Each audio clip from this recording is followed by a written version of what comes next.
അത് വടകരയിൽ അവരിപ്പോൾ തുറന്ന് സമ്മതിക്കുന്നുണ്ട്. ഷാഫിയുടെ തനി നിറം എന്താണ്, ഷാഫിയുടെ രാഷ്ട്രീയം എന്താണ്, ഷാഫിയുടെ രാഷ്ട്രീയ പിൻബലം എന്താണെന്നൊക്കെ CPM ഇപ്പോൾ വ്യക്തമായി മനസ്സിലാക്കിയിട്ടുണ്ട്. ഷാഫി ഒരു രാഷ്ട്രീയ വിഷമാണ് എന്ന കാര്യം. ഷാഫിയോടുള്ള സ്നേഹം കൊണ്ട് ഒരു ദിവസമോ 2 ദിവസമോ പോയിട്ട് വന്ന കുറച്ച് പ്രവർത്തകരുണ്ടെന്ന് ഒഴികെ സ്ഥിരമായിട്ട് കൂടെ പ്രവർത്തിക്കുന്ന ആളുകൾ മുഴുവനും ശ്രീകണ്ഠന് വേണ്ടി തന്നെയാണ് പ്രവർത്തിച്ചിരിക്കുന്നത്. ഇടതുപക്ഷത്തിന് അനുകൂലം തന്നെയാണ്. 100% ഇടതുപക്ഷം വിജയിക്കുന്നുള്ള കാര്യത്തിൽ യാതൊരു തർക്കവുമില്ല. VK ശ്രീകണ്ഠനെതിരെ ഒരാൾ പോലും നെഗറ്റീവ് പറഞ്ഞില്ല എന്നുള്ളതാണ്. കേരളത്തിൽ 3 വന്ദേ ഭാരത് ട്രെയിൻ അനുവദിച്ചു. ആദ്യത്തെ വന്ദേ ഭാരത് ട്രെയിനിൽ സ്വന്തം പോസ്റ്റർ ഒട്ടിച്ച ഇന്ത്യയിലെ ഒരേ ഒരു MP ശ്രീകണ്ഠനായി. ആരോപിക്കുന്നത് BJPയും കോൺഗ്രസും പാലക്കാട് ഒരു അന്തർധാര ഉണ്ടെന്ന് തന്നെയാണ്. പരീക്ഷണം ആദ്യം നടന്നത് പാലക്കാടാണ്. CPM വിഷം ഉള്ള പാമ്പിനെ പാലൂട്ടി വളർത്തുന്ന ഒരു സമീപനമാണ് ഉണ്ടാക്കിയത്. അന്തർധാര കോൺഗ്രസിന് ആരുമായിട്ടില്ല. കോൺഗ്രസിനെ പൊതുശത്രുവായിട്ട് കാണുന്ന ഇടതുപക്ഷത്തിന് BJPക്ക് മാത്രമേ ഉള്ളൂ. ഷാഫി പറമ്പലിനെ പാലക്കാട് നിന്ന് നേരെ വടകരയിലേക്കാണ് കൊണ്ടുപോയത്. അപ്പോൾ ഇതിന്റെ പുറകിൽ ഒരു കളിയുണ്ട്. ഘട്ടം ഒരു വിഭാഗം കോൺഗ്രസ് പ്രവർത്തകർ തെരഞ്ഞെടുപ്പ് പ്രവർത്തനത്തിന് തന്നെ രംഗത്ത് ഇറങ്ങിയില്ല. പാലക്കാട്ടിലെ ഭൂരിപക്ഷം ആളുകളെയും വടകരയിൽ കൊണ്ട് വടകരയിലെ തെരഞ്ഞെടുപ്പ് പ്രവർത്തനത്തിനാണ് നേതൃത്വം കൊടുത്തത്. TP ജയരാജൻ പറഞ്ഞത് ഇടതുപക്ഷവും BJPയും തമ്മിലാണ് ഒരു കടുത്ത മത്സരം. ഞങ്ങൾക്ക് കൃത്യമായിട്ട് ഞങ്ങളുടെ പാർട്ടിക്ക് നിലപാടുണ്ട്, അതിനകത്ത് നയമുണ്ട്. കേരളയുടെ പേരിൽ കുറേ കാശ് കളഞ്ഞു, KFOന്റെ പേരിൽ കുറേ കാശ് കളഞ്ഞു. ഇടതുപക്ഷത്തിന്റെ ആളുകൾ വരെ ഇപ്രാവശ്യം ഇടതുപക്ഷത്തിന് കേരളത്തിൽ വോട്ട് ചെയ്യില്ല. വടകരയിൽ പോയപ്പോൾ ഷാഫിയുടെ തനി സ്വരൂപം മനസ്സിലായി. വടകരയിലെ ഷാഫിയുടെ കന്നി പ്രസംഗം, അതിൽ ഉപയോഗിച്ചിട്ടുള്ള ഷാഫി ഉപയോഗിച്ചിട്ടുള്ള സ്ലാങ്. പാലക്കാട്ടിലാരും ഷാഫി അങ്ങനെ ചെയ്തു എന്ന് പറയുകയില്ല ഇത്രയും കാലത്തിൽ. അത് ഒരു മിനിറ്റ്, ഞാൻ ഒന്ന് ഞാൻ പറഞ്ഞോട്ടെ, ക്ഷമിക്കണം, ഞാൻ ഒന്ന് പറഞ്ഞു തീർത്തോട്ടെ. വലിയൊരു ഒഴുക്ക് തന്നെ BJPയിലേക്ക് ഉണ്ടാവും. അവർ പോവും. ഇപ്പോൾ BJPയിൽ ഇതിനു മുമ്പ് പോയ പല നേതാക്കളുടെയും അവസ്ഥ കണ്ടാൽ മനസ്സിലാവും. പാലക്കാട് മണ്ഡലത്തിലാണുള്ളത്. ഇഞ്ചോടിഞ്ച് മത്സരം നടക്കുന്ന മണ്ഡലം. 3 മുന്നണികളും ഒരേ പ്രതീക്ഷയിൽ മത്സരിച്ച ഒരു മണ്ഡലം കൂടിയാണ് പാലക്കാട്. പാലക്കാട് ആര് വിജയിക്കും എന്നതും ഇന്ത്യ ആര് ഭരിക്കും എന്നതും ഉറ്റുനോക്കുന്ന സമയം. ഫലമറിയാൻ മണിക്കൂറുകൾ ശേഷിക്കുകയാണ്. ഈ സമയത്ത് നമ്മൾ അതേക്കുറിച്ച് ചർച്ച ചെയ്യുകയാണ്. 3 മുന്നണികളുടെയും പ്രതിനിധികൾ നമുക്കൊപ്പമുണ്ട്. ആദ്യം BJPയുടെ കൗൺസിലറായിട്ടുള്ള ശശികുമാറാണ്. നമസ്കാരം. അതുപോലെ ഓൾ ഇന്ത്യ പ്രൊഫഷണൽ കോൺഗ്രസിൻ്റെ നേതാവായിട്ടുള്ള രാജീവൻ, അതോടൊപ്പം DYFയുടെ ബ്ലോക്ക് കമ്മിറ്റി സെക്രട്ടറി ആയിട്ടുള്ള ഷനോജ് എന്നിവരാണ്. നമസ്കാരം. അപ്പോൾ നമ്മളിന്ന് ചർച്ച ചെയ്യുന്നത് പാലക്കാടിനെ കുറിച്ചാണ്. പാലക്കാടിൻ്റെ രാഷ്ട്രീയം ആര് വിജയിക്കുമെന്നതിനെ കുറിച്ചാണ്. ഇപ്പോൾ നിലവിൽ VK ശ്രീകണ്ഠൻ MP ആണ് ഭരിക്കുന്നത്. അദ്ദേഹം തന്നെയാണ് ഇപ്പോൾ UDFന്റെ സ്ഥാനാർത്ഥിയായിട്ടുള്ളത്. അദ്ദേഹം തന്നെ നിലനിൽക്കും എന്ന ഒരു പ്രതീക്ഷ UDF എന്തുകൊണ്ടാണ് മുന്നോട്ട് വയ്ക്കുന്നത്? നിലനിൽക്കും എന്നുള്ള പ്രതീക്ഷ മെയിനായിട്ട് പ്രവർത്തനത്തിൻ്റെ അടിസ്ഥാനത്തിലാണ് നമ്മൾ പ്രതീക്ഷിക്കുന്നത്. കാരണം പാലക്കാട് മണ്ഡലത്തിൻ്റെ ഒരു ചരിത്രം നോക്കിയാൽ അത്യാവശ്യം ഇടതുപക്ഷത്തിനോട് ചായ്വുള്ള ഒരു മണ്ഡലമാണ് പാലക്കാട്. കഴിഞ്ഞ തവണ ശ്രീകണ്ഠേട്ടൻ അതിനെ നല്ല രീതിയിൽ പ്രവർത്തിച്ചത് അന്നത്തെ രാഷ്ട്രീയ സാഹചര്യം കൊണ്ട് പുള്ളി ജയിച്ചു വന്നൊരു വ്യക്തിയാണ്. പക്ഷെ അതിന് ശേഷം ഉള്ള 5 വർഷം പുള്ളിയുടെ പ്രവർത്തനം, അതായത് ഒരു 5 വർഷവും ജനങ്ങളുടെ ഇടയിൽ തന്നെ ഉണ്ടായിരുന്നു എന്നുള്ളതാണ് ഞങ്ങൾക്ക് കിട്ടിയൊരു ഫീഡ്ബാക്ക്. എവിടെ ചോദിച്ചാലും ഞങ്ങൾ അദ്ദേഹത്തെ കണ്ടിട്ടുണ്ട്. എന്തെങ്കിലും ഒരു ആവശ്യത്തിനായിട്ട് ചെന്നാൽ അത് ചെയ്തു കൊടുക്കാൻ പറ്റുന്നതാണെങ്കിൽ ചെയ്തു കൊടുത്തിട്ടുണ്ട് എന്നുള്ളത് തന്നെയാണ് വിജയസാധ്യതയെ ഞങ്ങൾക്കൊരു ആത്മവിശ്വാസം തരുന്നത്. അത് തന്നെയാണ് മെയിനായിട്ടുള്ള കാരണം. ഷാജ്, ഇപ്പോൾ പാലക്കാടിനെ പറ്റി പറയുകയാണെങ്കിൽ ഇടതിൻ്റെ ഒരു കോട്ടയായിരുന്നു. പിന്നീടാണ് അത് UDFയിലേക്ക് പോകുന്നത്. ഇത്തവണ കൂട്ടിയും ഗുണിച്ചും ഒക്കെ നിങ്ങളൊരു സ്ഥാനാർത്ഥിയെ കൊണ്ടുവന്നിരിക്കുന്നു. PB അംഗം കൂടിയാണ്. അപ്പോൾ വിജയരാഘവനിൽ ഒരു പ്രതീക്ഷ അർപ്പിക്കുകയാണ്. അത് എന്തുകൊണ്ടാണ്? ഇപ്പോൾ ഈ ചർച്ചയ്ക്ക് തുടക്കം കുറിച്ചുകൊണ്ട് രാജീവ് ഇപ്പോൾ തന്നെ പറഞ്ഞു കഴിഞ്ഞു. ഇടതുപക്ഷത്തോടൊപ്പം എക്കാലത്ത് നിലകൊണ്ട ഒരു മണ്ഡലമാണ് പാലക്കാട് മണ്ഡലം. വിജയരാഘവനെ സംബന്ധിച്ച് ഞങ്ങൾ വിജയത്തിൽ കുറഞ്ഞത് ഒന്നും പ്രതീക്ഷിക്കുന്നില്ല. കഴിഞ്ഞ 5 വർഷത്തെ പാലക്കാട് പാർലമെൻറ്റ് മണ്ഡലത്തിലെ ഇപ്പോൾ MP എന്ന നിലയിൽ ശ്രീകണ്ഠൻ നടത്തിയ വികസന പ്രവർത്തനങ്ങളെ സംബന്ധിച്ച് ഈ നാട്ടിലെ സാധാരണപ്പെട്ട എല്ലാ ആളുകൾക്കും അറിയപ്പെടുന്ന ഒരു പുതിയ പദ്ധതി കൊണ്ടുവരാനോ അല്ലെങ്കിൽ 10 പുതിയ ചെറുപ്പക്കാർക്ക് തൊഴിൽ കൊടുക്കുന്ന ഒരു പുതിയ സംരംഭം ഈ മണ്ഡലത്തിൽ ആരംഭിക്കാനോ അല്ലെങ്കിൽ മറ്റു സർവീസ് മേഖലയിലോ ഒരു പദ്ധതിയും പുതിയതായി കൊണ്ടുവരാനോ ഒന്നും കഴിഞ്ഞിട്ടില്ല.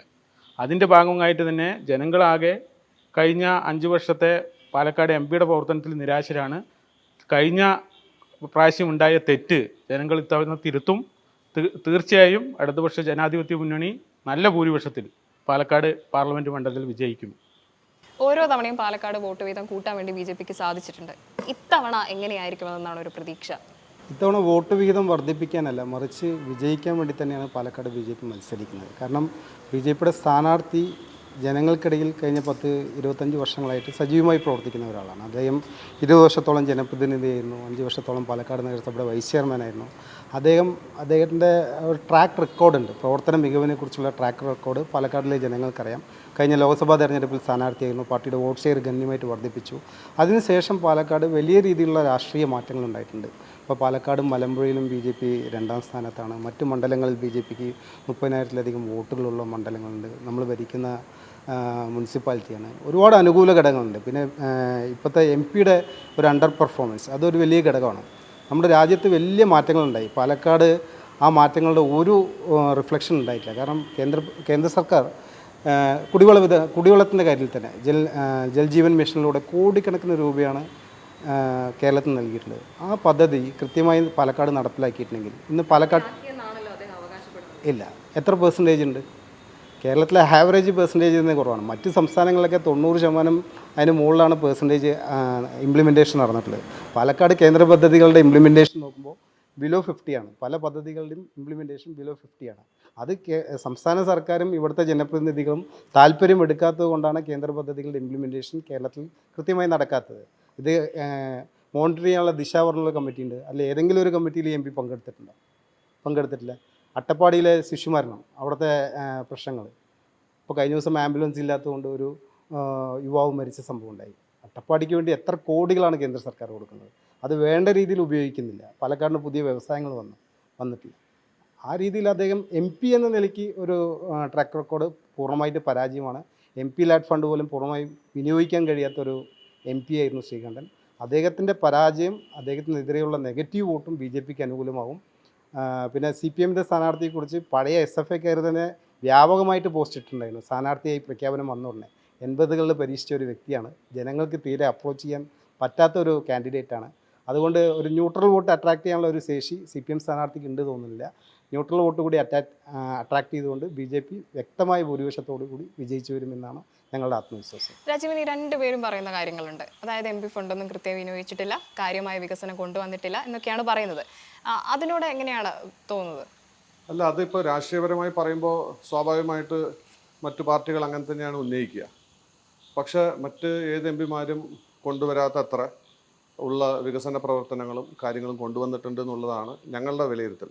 ഇത് ഞങ്ങളുടെ മാത്രമല്ല, ഈ ഇലക്ഷൻ സമയത്തും അതിന് മുമ്പുമായിട്ടും പാലക്കാടും ഒട്ടാകെ നമ്മൾ സഞ്ചരിച്ചിട്ടുണ്ടായിരുന്നു. പല ആളുകളെയും കണ്ടിട്ടുണ്ടായിരുന്നു. എല്ലാവർക്കും ഇവർ പറയുന്ന മാതിരിയുള്ളൊരു നെഗറ്റീവ് ഇമേജോ കാര്യങ്ങളോ ഒന്നുമില്ല. ഇൻഫാക്ട് സാധാരണ ഏതൊരു സ്ഥാനാർത്ഥിക്കും, പ്രത്യേകിച്ച് ഇൻകംബൻ്റ് ആയിട്ടുള്ള സ്ഥാനാർത്ഥിക്ക് കുറച്ച് ആളുകളെങ്കിലും നെഗറ്റീവ് പറയുന്ന ആളുകളുണ്ടാവും. രാഷ്ട്രീയ പാർട്ടികളുടെ ആളുകളെ മാറ്റി നിർത്തിയാൽ ഞാൻ ഏറ്റവും അത്ഭുതത്തോടെ നോക്കിയത് VK ശ്രീകണ്ഠനെതിരെ ഒരാൾ പോലും നെഗറ്റീവ് പറഞ്ഞില്ല എന്നുള്ളതാണ് ഏറ്റവും വലിയൊരു അത്ഭുതം. സാധാരണ ഞങ്ങളുടെ പാർട്ടിയിൽ തന്നെ മറ്റു സ്ഥാനാർത്ഥികൾക്ക് പോലും നെഗറ്റീവ് പറയുന്ന ആളുകൾ, അദ്ദേഹത്തിന് ഒരു നെഗറ്റീവ് പോലും ഉണ്ടായിരുന്നില്ല. വികസനത്തിൻ്റെ കാര്യം ഇപ്പോൾ രണ്ടുപേരും പറഞ്ഞിട്ടുണ്ടായിരുന്നു. അപ്പോൾ ഇപ്പോൾ CPM സ്ഥാനാർത്ഥിയുടെ വികസനത്തിൻ്റെ കാര്യം പറയുകയാണെന്നുണ്ടെങ്കിൽ പുള്ളി പുതിയ സ്ഥാനാർത്ഥിയാണ്. പക്ഷേ ഈ VK ശ്രീകണ്ഠൻ ഇവിടെ ജയിച്ചു വരാൻ തന്നെ ഒരു വലിയ ഘടകമായിരുന്നത് അതിന് മുമ്പ് ഉണ്ടായിരുന്ന ഇവിടെ CPM MP-യുടെ പ്രവർത്തന ഇല്ലായ്മയാണ്. ഒരു വൺ ഓഫ് ദ റീസൺസ് എന്താണ് VK ശ്രീകണ്ഠൻ ഇവിടെ വരാനുള്ള കാരണം. ഇപ്പൊ പറയുന്നത് നിലവില് വികസനം ഒന്നും കൊണ്ടുവന്നിട്ടില്ല എന്നാണ്. അല്ല, അതാണ് അപ്പോൾ അതിലേക്ക് ഞാൻ വരുന്നത്. അപ്പോൾ ഞാൻ അതിൽ പറഞ്ഞു വരേണ്ട ഒരു കാര്യം എന്താ വെച്ചാൽ, ഒരു വികസനത്തിൻ്റെ അല്ലെങ്കിൽ പുള്ളി ചെയ്ത പ്രവർത്തനം, വികസന പ്രവർത്തനം മാത്രമല്ല, ഈവൻ നാടിന് വളരെ ഇമ്പോർട്ടൻ്റ് ആയിട്ടുള്ള കാര്യത്തിന് ഉള്ള ശബ്ദമുയർത്തിയതും, അതേപോലെ തന്നെ കേന്ദ്ര സർക്കാർ മറ്റൊരു പാർട്ടിയാണ് ഭരിക്കണമെന്നുണ്ടെങ്കിൽ പോലും അവരോട് കറക്റ്റായിട്ട് ഇൻട്രാക്ട് ചെയ്ത് നമുക്ക് കിട്ടേണ്ട കാര്യങ്ങളെക്കുറിച്ച് സ്ഥിരമായിട്ട് കമ്മ്യൂണിക്കേറ്റ് ചെയ്ത് ഇവിടെ പല വികസനങ്ങളും ഉള്ളിൽ കൊണ്ടുവന്നിട്ടുണ്ട്. ഇതിൻ്റെ ഒക്കെ തെളിവ് എന്ന് പറയുന്നത് ഞങ്ങളൊരു 100 പേജ് ഉൾപ്പെടുന്ന ഒരു വികസന രേഖ, പ്രവർത്തന രേഖ ഞങ്ങൾ ധൈര്യമായിട്ട് പബ്ലിഷ് ചെയ്തിട്ടുണ്ട്. ആ 100 പേജിൽ ഒരു 70-ലധികം പേജുകൾ വികസനത്തിനെ കുറിച്ചാണ്. ഈ പറയുന്ന ജൽജീവൻ മിഷൻ്റെ കുറിച്ച് അതിൽ ഒരു കാര്യം പോലും തെറ്റാണെന്ന് ആർക്കും പ്രൂവ് ചെയ്യാൻ പറ്റില്ല. എല്ലാം കൃത്യമായ ഫാക്ട്സോട് കൂടി ധൈര്യത്തോടെ കൊണ്ടുവന്ന ഒരു ചെറിയ ശതമാനം പോലും തെറ്റാന്ന് പറയാൻ പറ്റില്ല. അത്രയും കോൺഫിഡൻസിലാണ് MP മുമ്പോട്ട് വന്നിരിക്കുന്നത്. രാഷ്ട്രീയപരമായിട്ട് പറയാം, പക്ഷേ ജനങ്ങൾക്കറിയാം വികസനം വന്നിട്ടുണ്ടോ ഇല്ല എന്നുള്ളത് വ്യക്തമായിട്ട് അറിയാം. ഓരോ ആൾക്കാരെയും ജീവിതത്തിൽ MP എന്ന നിലയിലും അതല്ലാണ്ട് രാഷ്ട്രീയ പ്രവർത്തനം എന്ന നിലയിലും പുള്ളി ഒരു പോസിറ്റീവ് സ്പർശം ഉണ്ടായിട്ടുണ്ടെന്നാണ് എൻ്റെ വിശ്വാസം. ഷനോജ്, നിങ്ങളുടെ സ്ഥാനാർത്ഥി മുന്നേ മത്സരിച്ചിട്ടുള്ള ഒരാളാണ്, 33 വർഷങ്ങൾക്ക് ശേഷം വീണ്ടും വരികയാണ്. ഇപ്പോൾ BJP സ്ഥാനാർത്ഥി അടക്കം പറഞ്ഞു അദ്ദേഹം മത്സരിച്ച സമയത്തെ പോലെയല്ല എന്നുള്ളത്. അങ്ങനെയാണോ ഒരു മാറ്റം കൊണ്ടുവരാൻ സാധിക്കില്ല, ഇവിടെ തിരിച്ചു പിടിക്കാൻ സാധിക്കില്ലേ? തീർച്ചയായും പാലക്കാട് മണ്ഡലത്തിലാകെ വലിയ തോതിൽ ഇവിടെ ഭൂരിപക്ഷം അസംബ്ലി മണ്ഡലവും ഇടതുപക്ഷ ജനാധിപത്യ മുന്നണിയുടെ നേതൃത്വം കൊടുക്കുന്ന MLA-മാരാണ്. അതേപോലെ തന്നെ ഇവിടെ നടത്തുന്ന ഭൂരിപക്ഷം തദ്ദേശ സ്വയംഭരണ സ്ഥാപനങ്ങളും എല്ലാം ഇടതുപക്ഷത്തിന് നല്ല മേൽക്കൈയുണ്ട്. അതുകൊണ്ട് തന്നെ തീർച്ചയായും പാർട്ടിയുടെ പോളിറ്റ് ബ്യൂറോ അംഗം എന്ന നിലയിൽ വിജയരാഘവൻ സഖാവ് തീർച്ചയായും ഈ പറഞ്ഞ ശശികുമാർ സൂചിപ്പിച്ചത് CPM-നകത്ത് അങ്ങനെ ഒരു ചർച്ച തന്നെ വന്നില്ല. അതെല്ലാം തെറ്റായ പ്രചരണമാണ്. വിജയരാഘവൻ സഖാവിനെ സ്ഥാനാർത്ഥിയായി പ്രഖ്യാപിച്ചപ്പോൾ മുതൽ പാർട്ടി 100% അദ്ദേഹത്തിൻ്റെ വിജയത്തിന് വേണ്ടി നല്ല അഹോരാത്രം പരിശ്രമിക്കുകയും പാലക്കാട് പാർലമെൻറ്റ് മണ്ഡലം തീർച്ചയായും ഈ ഒരു കാലഘട്ടത്തിൽ ഇടതുപക്ഷം തിരിച്ച് അതിൻ്റെ ആ മണ്ഡലത്തിലെ സ്വാഭാവികമായി ഉണ്ടാവേണ്ട വികസന പ്രവർത്തനങ്ങൾക്കും മറ്റു കാര്യങ്ങൾക്കും ഇടതുപക്ഷം ജയിച്ചേ മതിയാവുള്ളൂ എന്ന് സാധാരണ ജനം പറഞ്ഞതാണ്. അതേപോലെ തന്നെയാണ് മുമ്പ് ഇവിടെ വിജയരാഘവൻ സഖാവ് MP ആയിരുന്നപ്പോൾ ഉള്ള അദ്ദേഹത്തിൻ്റെ സുഹൃത്ത് ബന്ധങ്ങൾ ഉൾപ്പെടെ പുതിയ ജനങ്ങൾക്കിടയിലും അതേപോലെ തന്നെ ഈ ഗവൺമെൻറ്റിൻ്റെ കേന്ദ്ര ഗവൺമെൻറ്റിൻ്റെ ഉൾപ്പെടെയുള്ള പല പല വിഷയത്തിൽ ഞാൻ അതിനകത്തെല്ലാം പറഞ്ഞു പോകുന്നില്ല. അതിലെല്ലാം അഭിപ്രായ വ്യത്യാസമുള്ള ഇഷ്ടംപോലെ ആളുകൾ നമ്മുടെ നാട്ടിലുണ്ട്. അതെല്ലാം ഇടതുപക്ഷത്തിന് അനുകൂലമാണ്. ഒരു തരത്തിലും നിഷ്പക്ഷരായിട്ടുള്ള ആളുകൾ മറിച്ച് ചിന്തിക്കുന്ന ഒരു സ്ഥിതി നിലവിൽ വരില്ല. ഇടതുപക്ഷത്തിന് അനുകൂലം തന്നെയാണ്. 100% ഇടതുപക്ഷം വിജയിക്കുന്നുള്ള കാര്യത്തിൽ യാതൊരു തർക്കവുമില്ല. പിന്നെ ഇവിടെ പറഞ്ഞു MP അവസാന ഘട്ടത്തിൽ പുസ്തകം എല്ലാം പ്രസിദ്ധീകരിച്ചു എന്ന്. നിങ്ങൾക്ക് തന്നെ അറിയാം, ഞാനിപ്പോൾ അറിയപ്പെടുന്ന ഒരു പദ്ധതി പാലക്കാട് നഗരത്തിലോ അല്ലെങ്കിൽ ഇപ്പോൾ പല പല പദ്ധതികളും തുടക്കം കുറിച്ചിട്ടുണ്ട്. ഏതൊരു പദ്ധതിയും പൂർണ്ണമായും ഫണ്ട് വിനിയോഗിച്ച് പൂർത്തീകരിക്കാൻ വേണ്ടി കഴിഞ്ഞിട്ടില്ല. പല കാര്യങ്ങളും അവസാനം തെരഞ്ഞെടുപ്പ് മാത്രം മുന്നിൽ കണ്ടുകൊണ്ട് എന്താ പറയുക അതിന് ബോർഡ് വയ്ക്കുക അല്ലെങ്കിൽ അതിൻ്റെ പ്രാരംഭ പ്രവർത്തനം ആരംഭിച്ചിട്ടുണ്ട്. MP എന്ന നിലയിൽ MPയുടെ വികസന ഫണ്ട് പോലും പൂർണ്ണമായിട്ടും ഉപയോഗപ്പെടുത്താൻ വേണ്ടിയിട്ട് നിലവിലുള്ള MPക്ക് കഴിഞ്ഞിട്ടില്ല എന്നുള്ളതാണ് യാഥാർത്ഥ്യം. BJP സംബന്ധിച്ച് പാലക്കാട് വലിയ പ്രതീക്ഷ തന്നെയുണ്ട്. അപ്പോൾ ഈ ഒരു പോസിറ്റീവായിട്ട് മാറുന്ന ഘടകം എന്താണ് പാലക്കാട് BJPക്ക്? നരേന്ദ്രമോദി ഫാക്ടർ ഒരു വലിയൊരു ഘടകമാണ് കേരളത്തിലെ യുവാക്കൾക്കിടയിൽ. പ്രത്യേകിച്ച് ഈ തെരഞ്ഞെടുപ്പിൽ വോട്ട് ചെയ്യുന്ന ന്യൂ വോട്ടേഴ്സ്, പാലക്കാട് തന്നെ 10-30,000 പുതിയ വോട്ടർമാരുണ്ട്. ന്യൂ വോട്ടേഴ്സിനിടയ്ക്ക് നരേന്ദ്രമോദിക്ക് അനുകൂലമായിട്ട് വലിയൊരു തരംഗം തന്നെയുണ്ട്. അതൊരു ഘടകം, വലിയൊരു ഘടകമാണ്. അതുപോലെ തന്നെ BJPക്ക് പ്രതീക്ഷയാകുന്നത് കേന്ദ്ര സർക്കാരിൻ്റെ നേട്ടങ്ങൾ, കേന്ദ്ര സർക്കാർ നടപ്പിലാക്കിയിട്ടുള്ള പദ്ധതികൾ. ഞങ്ങൾ കൃത്യമായി പാർട്ടി ഗുണഭോക്താക്കളുടെ പട്ടിക തയ്യാറാക്കി ആ ഗുണഭോക്താക്കളെ സമ്പർക്കം ചെയ്തുകൊണ്ടുള്ള വളരെ ആസൂത്രിതമായിട്ടുള്ള ചിട്ടയായിട്ടുള്ള ഒരു പ്രചരണമാണ് ഞങ്ങൾ നടത്തിയത്. ഭാരത് അരിയൊക്കെ വോട്ടായി മാറുമോ? ഭാരത് അരി മാത്രമല്ല, പ്രധാനമന്ത്രി ആവാസ് യോജന, ജൽജീവൻ മിഷൻ, അതുപോലെ തന്നെ നമ്മുടെ എല്ലാവർക്കും വൈദ്യുതി കൊടുക്കുന്ന പദ്ധതികൾ, സൗഭാഗ്യ പദ്ധതി, അതുപോലെ നിരവധി ആയുഷ്മാൻ ഭാരത് പദ്ധതി, എല്ലാവർക്കും കോവിഡ് കാലത്ത് നൽകിയിട്ടുള്ള സൗജന്യ റേഷൻ 80 കോടി ജനങ്ങൾക്കാണ് പ്രതിമാസം 5 കിലോ അരി വെച്ചിട്ടുള്ള പ്രധാനമന്ത്രി ഗരീബ് കല്യാൺ യോജന പദ്ധതി നടപ്പിലാക്കി. ഇതിൻ്റെയൊക്കെ ഗുണഭോക്താക്കളുടെ പട്ടിക എടുത്ത് ഞങ്ങൾ കൃത്യമായി ആ ഗുണഭോക്താക്കളെ കണ്ട് ഇത് കേന്ദ്ര സർക്കാരിൻ്റെ പദ്ധതിയാണ്, ഇത് നടപ്പിലാക്കിയ നരേന്ദ്രമോദിയാണ്, അതുകൊണ്ട് ഒരവസരം കൂടി നരേന്ദ്രമോദിക്ക് നൽകണമെന്ന് വളരെ ആസൂത്രിതവും ചിട്ടയായിട്ടുള്ള പ്രവർത്തനമാണ് നടത്തിയിട്ടുള്ളത്. അപ്പോൾ ആ ഗുണഭോക്താക്കളുടെ വോട്ട് കിട്ടിയാൽ മാത്രം BJPക്ക് വളരെ വ്യക്തമായിട്ട് ജയിക്കാൻ സാധിക്കും. രാജ്യത്തിൻ്റെ തെരഞ്ഞെടുപ്പിൻ്റെ ചരിത്രത്തിൽ മറ്റേതൊരു പാർട്ടിയും ഈ രീതിയിൽ ഗുണഭോക്താക്കളുടെ പട്ടിക തയ്യാറാക്കി അവരെ സമ്പർക്കം ചെയ്തിട്ടുള്ള ഒരു പ്രചരണം നടത്തിയിട്ടുണ്ടായില്ല. അപ്പോൾ CPM അനുകരിക്കാൻ ശ്രമിക്കുന്നുണ്ട്. അവർ PMI വീടുകൾ കിട്ടിയവരോടുപോയി ലൈഫാണെന്ന് പേരൊക്കെ മാറ്റി പറയാൻ ശ്രമിക്കുന്നു. പക്ഷെ അതും അതിജീവിക്കാൻ BJPയുടെ സംഘടനാ മിഷനറിക്ക് സാധിച്ചിട്ടുണ്ട്. പക്ഷേ ഈ ഗ്യാസ് വിലയും പെട്രോൾ വിലയും ഒക്കെ പാലക്കാടും ചർച്ചയായിരുന്നല്ലോ. ഗ്യാസ് വിലയും പെട്രോൾ ഇപ്പോൾ എല്ലാ നിത്യോപയോഗ സാധനങ്ങൾക്കെല്ലാം വില കൂടുന്നുണ്ട്. അതിനനുസരിച്ച് ഒരു ഇൻഫ്ലേഷൻ മൊത്തത്തിലുണ്ടാകുമ്പോഴുള്ള ഒരു വർധനമാണ്. അത് വോട്ടിങ്ങിനെ ബാധിക്കില്ല.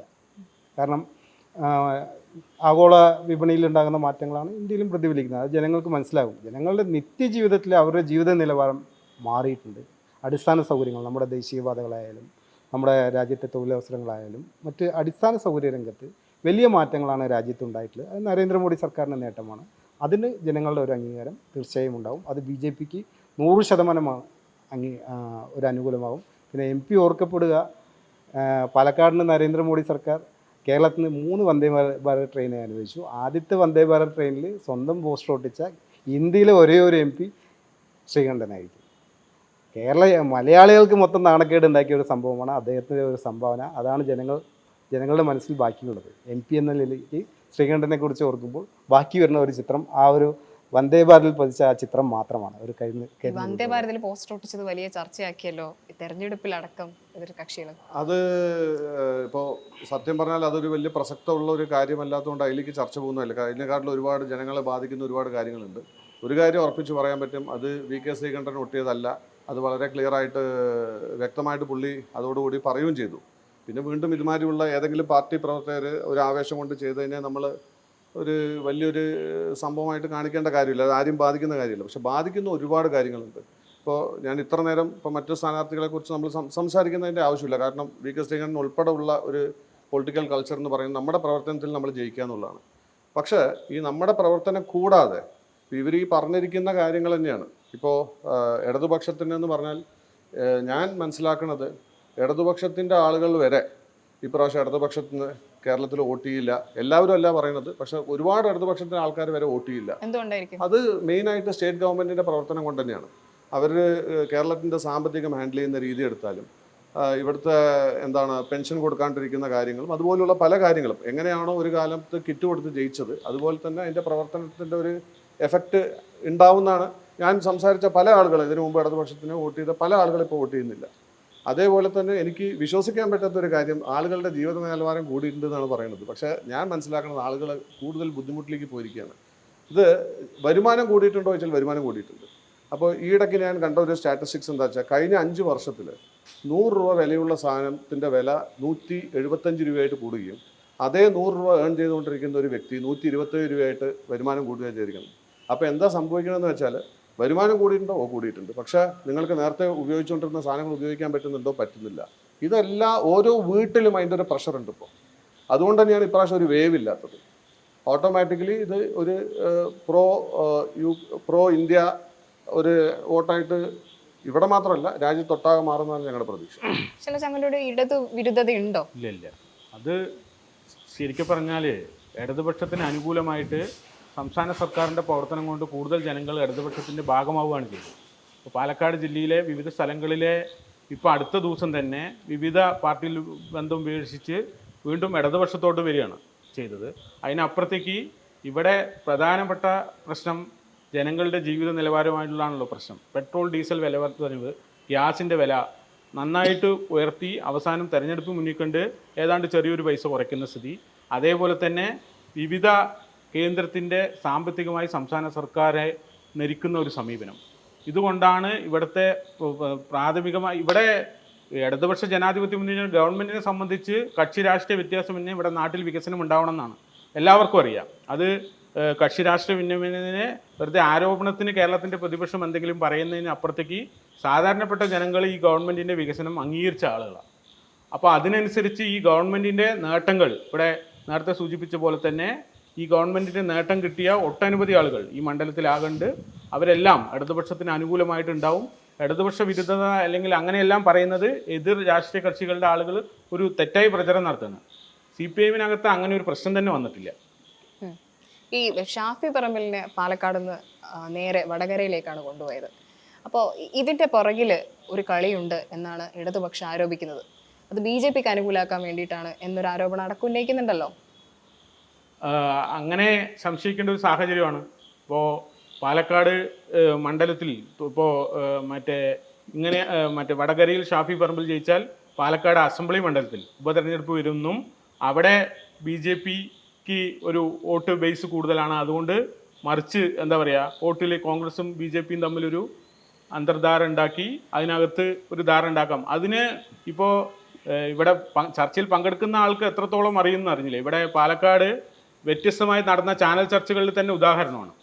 2 വിഭാഗം 2 ഗ്രൂപ്പായിട്ട് നിന്നിട്ടാണ് പല ചാനൽ ചർച്ചകളിലും അവിടെ ഷാഫി പറമ്പിലിൻ്റെ വിഭാഗം ഒരു വിഭാഗമായി ഐ ഗ്രൂപ്പ് മാറി നിന്നിട്ടാണ് ശ്രീകണ്ഠൻ ഇപ്പോൾ തെരഞ്ഞെടുപ്പിൻ്റെ പ്രചരണത്തിന് ഒരു ഘട്ടത്തിലും ഞാനിപ്പോൾ വല്ലാതെ രാഷ്ട്രീയ ആരോപണത്തിന് പോകില്ല. ഒരു ഘട്ടം ഒരു വിഭാഗം കോൺഗ്രസ് പ്രവർത്തകർ തെരഞ്ഞെടുപ്പ് പ്രവർത്തനത്തിന് തന്നെ രംഗത്ത് ഇറങ്ങിയില്ല. പാലക്കാട്ടിലെ ഭൂരിപക്ഷം ആളുകളെയും വടകരയിൽ കൊണ്ട് വടകരയിലെ തെരഞ്ഞെടുപ്പ് പ്രവർത്തനത്തിനാണ് നേതൃത്വം കൊടുത്തത്. ഇവിടെ MP-യുടെ ശ്രീകണ്ഠൻ്റെ പ്രാരംഭ നോട്ടീസ് വിതരണം ചെയ്യാൻ പ്രത്യേകം സംവിധാനമാണ് ഉണ്ടാക്കിയത്. ഞാൻ അങ്ങനെ രാഷ്ട്രീയ ആരോപണത്തിനൊന്നും പോകുന്നില്ല. അപ്പോൾ അതെല്ലാം നമുക്ക് തെരഞ്ഞെടുപ്പിൻ്റെ വിജയത്തിന് ശേഷം എന്താണ് കേരളത്തിൻ്റെ ഭാവി രാഷ്ട്രീയം എന്ന് നോക്കി നമുക്ക് നിശ്ചയിക്കാം. എന്തായാലും പാലക്കാട് പാർലമെൻറ്റ് മണ്ഡലത്തിൽ ഇടതുപക്ഷം വിജയത്തെ കുറഞ്ഞ് ഒന്നും പ്രതീക്ഷിക്കുന്നില്ല. അതാണ് അങ്ങനെ ഒരു ഒന്നുണ്ടോ? ഷാഫിയെ പെട്ടെന്ന് മാറ്റി ഇവിടുത്തെ പാലക്കാടുള്ള പ്രവർത്തകർ പോലും വടകരയാണോ കേന്ദ്രീകരിച്ചത്? അത് എനിക്ക് വ്യക്തമായിട്ട് അറിയാം. ഞാൻ കോൺഗ്രസ്സിൽ സ്ഥിരം പ്രവർത്തിക്കുന്ന ഒരു വ്യക്തിയാണ്. ഷാഫി പറമ്പിലിൻ്റെ കൂടെ 2015 മുതൽ 3 ഇലക്ഷൻസിലും ഒപ്പം വർക്ക് ചെയ്ത ആളാണ്. അദ്ദേഹത്തിൻ്റെ കൂടെ വർക്ക് ചെയ്യുന്ന ആരൊക്കെയാണെന്ന് എനിക്കറിയാം. ഉറപ്പായിട്ട് പറയാം, ഷാഫിയോടുള്ള സ്നേഹം കൊണ്ട് ഒരു ദിവസമോ 2 ദിവസമോ പോയിട്ട് വന്ന കുറച്ച് പ്രവർത്തകരുണ്ടെന്ന് ഒഴികെ ഇവിടുന്ന് പുള്ളിയുടെ സ്ഥിരമായിട്ട് കൂടെ പ്രവർത്തിക്കുന്ന ആളുകൾ മുഴുവനും ശ്രീകണ്ഠന് വേണ്ടിയിട്ട് തന്നെയാണ് പ്രവർത്തിച്ചിരിക്കുന്നത്. ഇവരൊക്കെ കൂടെ ഞാനും പ്രവർത്തിച്ചിട്ട്. അപ്പോൾ ഇതൊക്കെ സ്വാഭാവികമായിട്ട് പുള്ളി തന്നെ പറഞ്ഞ ഒരു ആരോപണമാണത്. അതിന് തെളിയിക്കാനും പറ്റില്ല. ഇവരെല്ലാവരും എവിടെ വർക്ക് ചെയ്തിട്ടുണ്ടെന്നുള്ളത് ഉൾപ്പെടെ നമുക്ക് കൃത്യമായിട്ട് അറിയുന്ന കാര്യമാണ്. അതേമാതിരി ഇത് ഇവിടെ BJP കൈമാറണമെന്ന് പറയുന്നതോടെ അവർ ആദ്യം തന്നെ വടകരയിൽ തോൽവി സമ്മതിക്കുന്ന ഒരു ലെവലിലേക്കാണ് പോണത്. അപ്പോൾ എന്തായാലും അതും ഞങ്ങൾക്ക് ആത്മവിശ്വാസമുള്ള ഒരു വിജയം തന്നെയാണ്. അവിടെ വടകരയിലും ജയിക്കുന്നുള്ളത്. പക്ഷെ വടകരയിൽ ജയിക്കുന്നു മാത്രമല്ല, പാലക്കാടിൽ വരുന്ന ബൈ ഇലക്ഷനിലും ഇവിടെ വളരെ നല്ലൊരു കാൻഡിഡേറ്റ് ഉണ്ടാവും. ആ കാൻഡിഡേറ്റ് തീർച്ചയായിട്ടും ഇവിടെ വിജയിച്ച് വരുന്നുള്ള നല്ല ഉറപ്പുണ്ട്. അന്തർധാര കോൺഗ്രസിന് ആരുമായിട്ടില്ല. കോൺഗ്രസിനെ പൊതുശത്രുവായിട്ട് കാണുന്ന ഇടതുപക്ഷത്തിന് BJPക്ക് മാത്രമേ ഉള്ളൂ. ഇവർ രണ്ടുപേർക്ക് മാത്രമാണ് നമ്മളെ ശത്രു.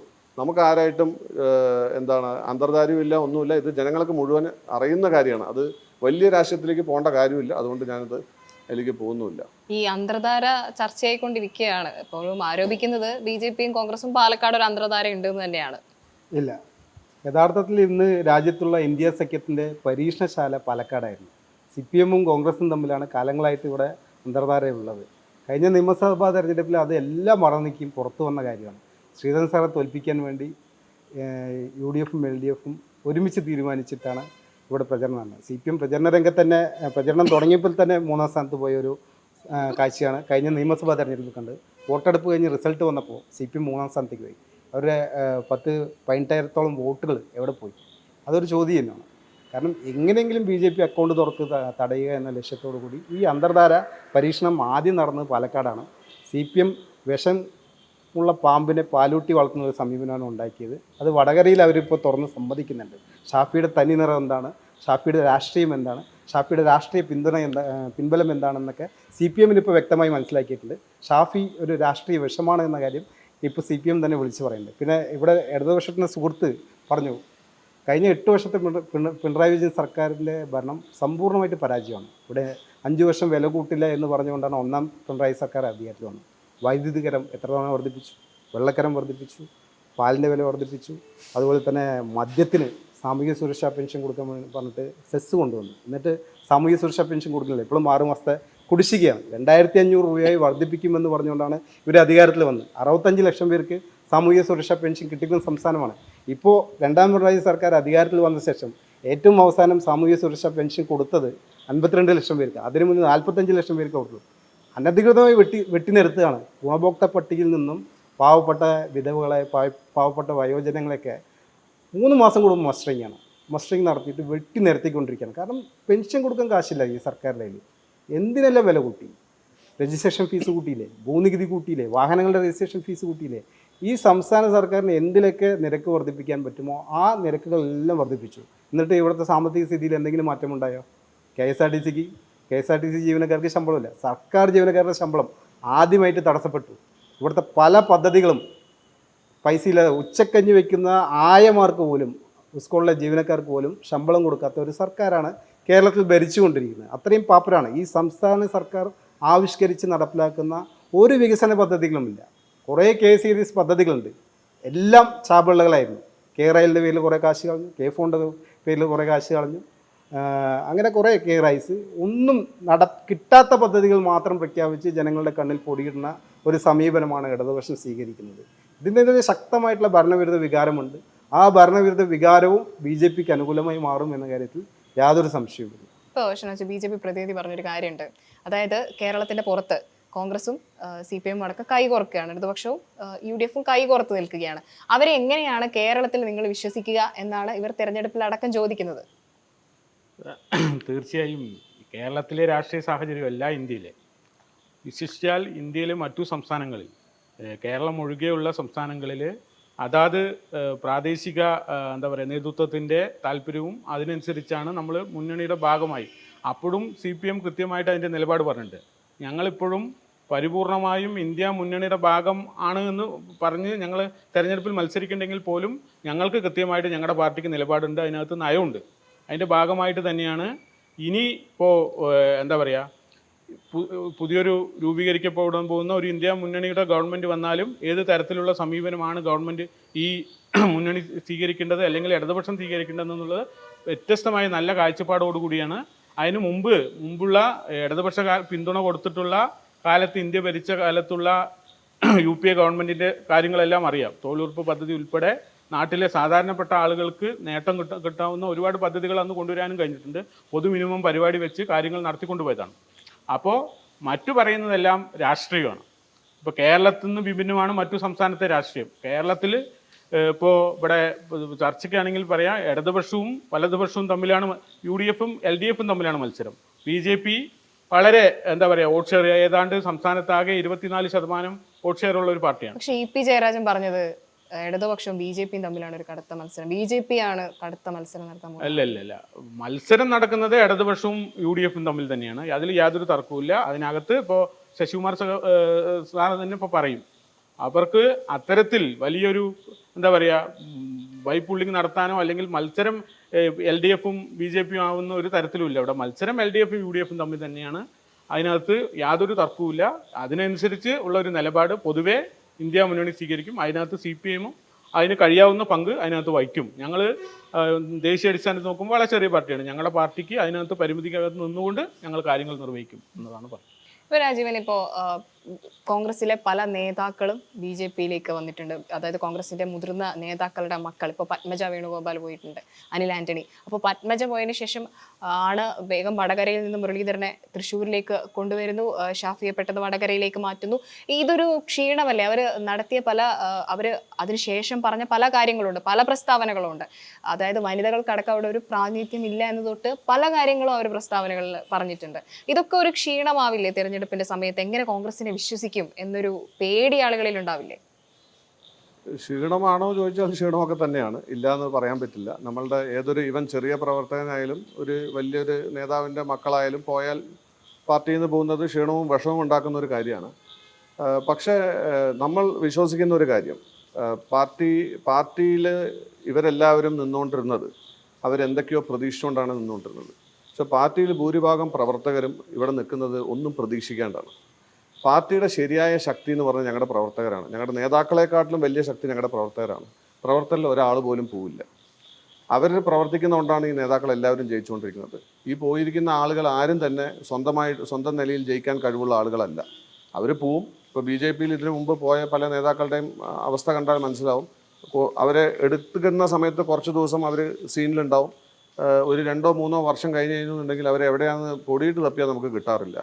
ഇതൊക്കെ മനസ്സിലാക്കിയിട്ട് അവരൊരു താൽക്കാലിക ലാഭത്തിന് വേണ്ടിയിട്ടോ മറ്റേ പോകുന്ന ആളുകളെ നമ്മൾ അത്രയും ബോധറേണ്ട കാര്യമില്ല. അവരൊക്കെ പോകുന്നത് പാർട്ടിക്ക് ഇവഞ്ച്വലി ചെയ്യുള്ളൂ എന്നാണ് എൻ്റെ വിശ്വാസം. അതുപോലെ ഇപ്പോൾ പത്മജയുടെ അടക്കമുള്ള വരവ് BJP-ക്ക് എത്രമാത്രം ഉപകാരപ്പെടുമെന്നാണ് തോന്നുന്നത്, പാലക്കാട് അടക്കം? പത്മജ മാത്രമല്ല, അനിൽ കെ ആൻ്റണിയും അതുപോലെ നിരവധി കോൺഗ്രസിൻ്റെ നേതാക്കൾ, CPM-ൻ്റെ നേതാക്കളും ചർച്ച ചെയ്തുകൊണ്ടിരിക്കുന്നുണ്ട്. വരും ദിവസങ്ങൾ അടുത്ത നിയമസഭാ തെരഞ്ഞെടുപ്പിന് മുമ്പ് വലിയൊരു ഒഴുക്ക് തന്നെ BJP-യിലേക്ക് ഉണ്ടാവും. ഈ തെരഞ്ഞെടുപ്പ് ഫലം വരുന്നതോടുകൂടി കോൺഗ്രസിന് LDF-ഉം UDF-ഉം എല്ലാ ചെറിയ പാർട്ടി, കേരള കോൺഗ്രസ് തുടങ്ങിയ എല്ലാ പാർട്ടികളിൽ നിന്നും വലിയൊരു കുത്തൊഴുക്ക് BJP-യിലേക്ക് ഉണ്ടാവും. അത് മറ്റൊന്നും കണ്ടല്ല, BJP-യുടെ ഈ പാർട്ടിയുടെ നേതൃത്വത്തെ കണ്ടാണ്, ഈ പാർട്ടിയുടെ ആശയങ്ങളെ കണ്ടാണ്, ഈ പാർട്ടിക്ക് കിട്ടുന്ന ജനപിന്തുണയെ കണ്ടാണ്. പലരുമായി ചർച്ച നടത്തുന്നുണ്ടല്ലോ, EP ജയരാജൻ അടക്കം ചർച്ച തീർച്ചയായും നടത്തുന്നുണ്ട്. ഞങ്ങൾ അത് ഒളിച്ചു വെച്ചിട്ടൊന്നുമില്ല. ഞങ്ങൾ ഈ പാർട്ടി ഒരു തുറന്ന പുസ്തകം പോലെയാണ്. ഞങ്ങൾ വികസിക്കുന്ന പാർട്ടിയാണ്. ജനാധിപത്യ പാർട്ടിയിലെ ആർക്കും മുമ്പിലും വാതിലടയ്ക്കുന്ന സമീപനമൊന്നുമില്ല. ഞങ്ങൾ തുറന്ന മനസ്സോടുകൂടി വരുന്നവരെ സ്വീകരിക്കും, അവർക്ക് അർഹമായിട്ടുള്ള സ്ഥാനങ്ങൾ കൊടുക്കും. ഒട്ടേറെ ദേശീയ നേതാക്കൾ വന്നിട്ടുണ്ടല്ലോ, ടോം വടക്കം വന്നിട്ടുണ്ട്, പത്മജ വന്നിട്ടുണ്ട്, അനിൽ കെ ആൻ്റണി വന്നിട്ടുണ്ട്, ഇഷ്ടംപോലെ ആൾക്കാർ ഇനിയും വരും. ഞങ്ങൾ തുറന്ന മനസ്സോടുകൂടി സ്വീകരിക്കും, അവർക്ക് അർഹമായിട്ടുള്ള സ്ഥാനം കൊടുക്കും. BJP അടുത്ത നിയമസഭാ തെരഞ്ഞെടുപ്പിൽ കേരളത്തിലെ ഒരു നിർണായക ശക്തിയായിട്ട്, നിർണായകമായ മുന്നണിയായിട്ട്, ഭരണ പങ്കാളിത്തമുള്ള ഒരു മുന്നണിയായിട്ട് മാറ്റുക എന്നതാണ് BJP-യുടെ പ്രഖ്യാപിത ലക്ഷ്യം. നരേന്ദ്രമോദി തന്നെ കഴിഞ്ഞ തെരഞ്ഞെടുപ്പ് കഴിഞ്ഞിട്ട് ഇവിടെ പ്രഖ്യാപിച്ചാണ് അടുത്ത ലക്ഷ്യം കേരളമാണെന്ന്. തീർച്ചയായും ഞങ്ങൾ ഭരണത്തിലേക്ക് അടുത്തുകൊണ്ടിരിക്കുകയാണ്. BJP അങ്ങനെ രാഷ്ട്രീയ കൽപ്പിച്ച് ഏറെക്കാലം മാറ്റി നിർത്താമെന്ന ഒരു വ്യാമോഹമൊന്നും ഇടത് വലത് മുന്നണികൾക്ക് വേണ്ട. ഈ തെരഞ്ഞെടുപ്പ് ഫലം വരുമ്പോൾ കേരളത്തിൽ വലിയൊരു രാഷ്ട്രീയ മാറ്റം തന്നെ സംഭവിക്കുമെന്ന കാര്യത്തിൽ യാതൊരു സംശയമില്ല. ഈ ഷാഫിയെ രാഷ്ട്രീയ വിഷം എന്ന് വിളിച്ചല്ലോ, എന്തുകൊണ്ടായിരുന്നു അങ്ങനെ? രാഷ്ട്രീയ വിഷമാണ് ഷാഫി. ഷാഫി ഉയർത്തിപ്പിടിക്കുന്ന ഐഡിയോളജിയാണ്.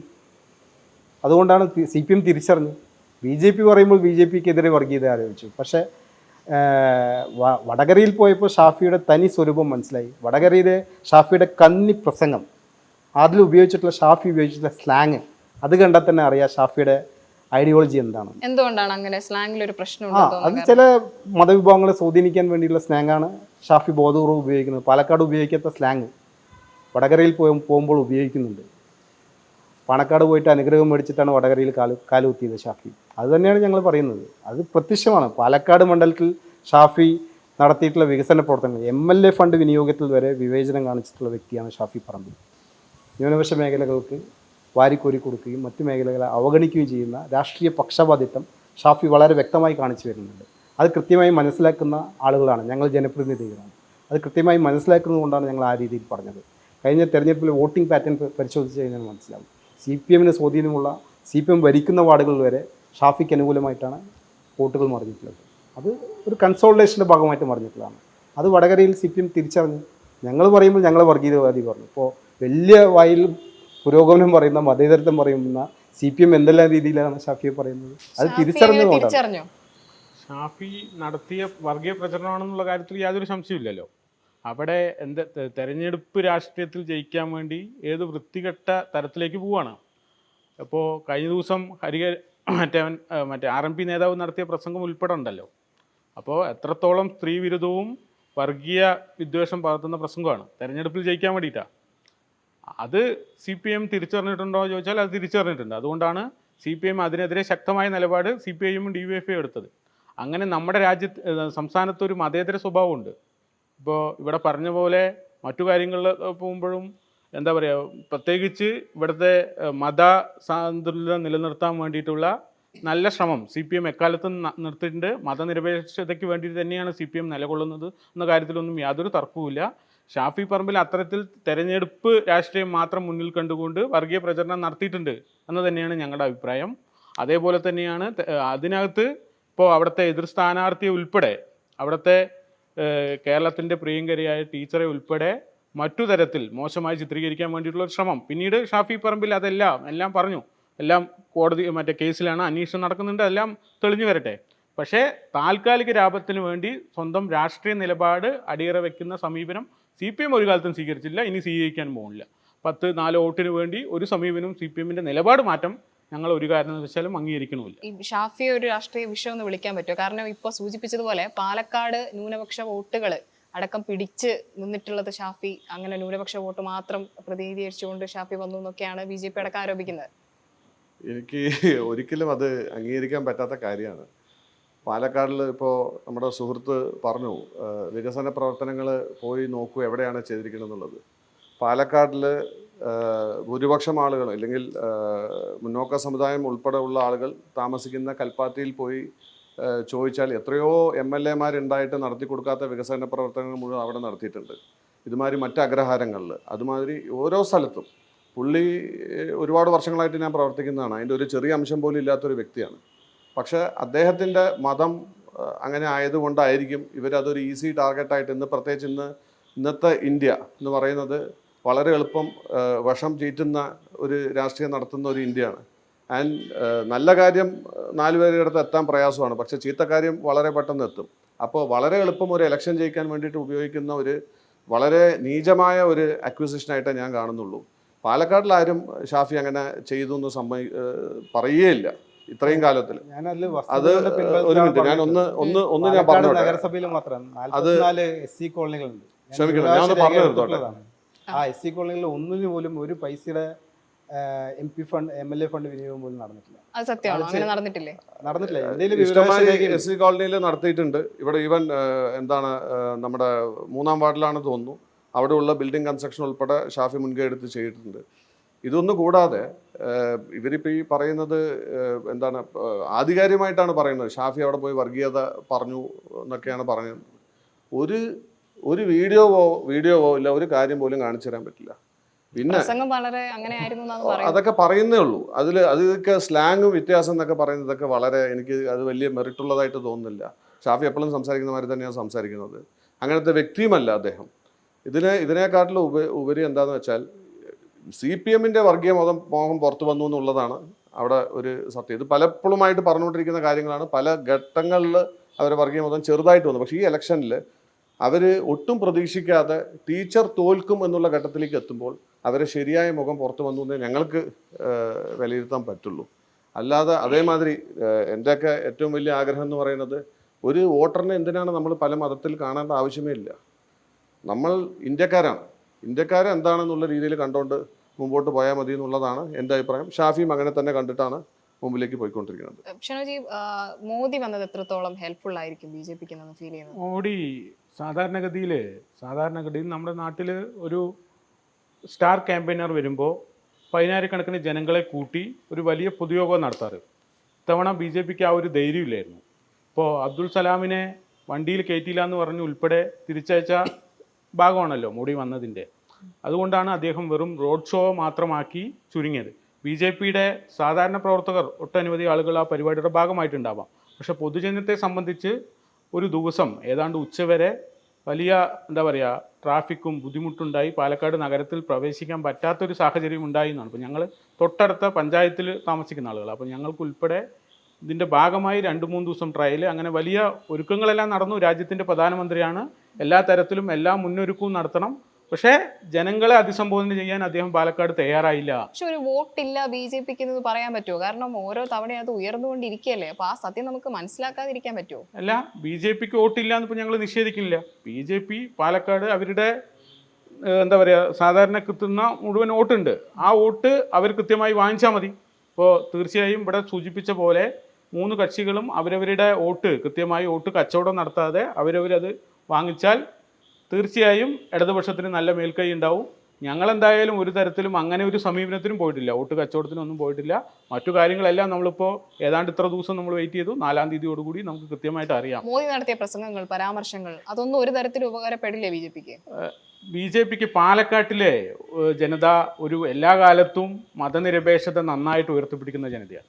ഇവിടെ വന്നിട്ട് പ്രത്യേകം ഒരു തരത്തിൽ ഏതെങ്കിലും ഒരു വിഭാഗത്തെ സ്വാധീനിക്കാമെന്ന് പറഞ്ഞ് ഉത്തരേന്ത്യയിൽ ഇപ്പോൾ 2 ദിവസം മുമ്പ് നടത്തിയ പ്രസംഗം പോലെ പാലക്കാട്ടിലെ ജനതയെ അങ്ങനെ ഒരു തരത്തിലും മോദിയുടെ പ്രസംഗം സ്വാധീനിച്ചിട്ടുണ്ടാവില്ല എന്ന് തന്നെയാണ് പൂർണ്ണമായും വിശ്വാസം. പാലക്കാട്ട് ജനത വിശിഷ്ടാൽ എല്ലാ മതങ്ങളും തുല്യരായി ജീവിക്കുന്ന, അപ്പോൾ അങ്ങ് പട്ടാമ്പി മുതൽ ഏതാണ്ട് പാലക്കാട് വരെ എടുത്താൽ എല്ലാ വിഭാഗം ആളുകളും സൗരജീവിതം നല്ല സമാധാനത്തോടു കൂടി ജീവിക്കുന്ന മണ്ണാണ്. അതിനകത്ത് ഒരു തരത്തിലും ഒരു വർഗീയ പ്രസംഗത്തിനോ മറ്റു തരത്തിലൊരു സ്വാധീനിക്കാനും വേണ്ടി കഴിയില്ല. തീർച്ചയായും പാലക്കാട്ടിൻ്റെ മണ്ണ് എക്കാലത്ത് നിന്നതുപോലെ തന്നെ ഈ പ്രാവശ്യവും മതനിരപേക്ഷതയ്ക്കൊപ്പം നിൽക്കുന്നുള്ളൊരു കാര്യത്തിൽ ഉറപ്പാണ്. പിന്നെ ഇവിടെ സൂചിപ്പിച്ച പോലെ CPM ഒരു കാലത്തും വർഗീയതയ്ക്ക് വേണ്ടി ശ്രമിച്ചിട്ടില്ല. അതിൻ്റെ ഗുണഭോക്താവും CPM അല്ല, അതെല്ലാം ഈ പറഞ്ഞ ആളുകളാണ്. അവർ എല്ലാ കാലത്തും ഇവിടെ വികസനത്തിനെ സംബന്ധിച്ച് മറ്റു കാര്യങ്ങളെല്ലാം പറഞ്ഞു. ഇവിടെ പ്രത്യേകം കുറച്ച് എങ്കിലെങ്കിലും ഈ തരത്തിൽ മതം തിരിച്ച് വികസന പ്രവർത്തനം നടത്തുന്ന ഒരു സ്ഥിതി നിലവിൽ MLA ഉണ്ട്.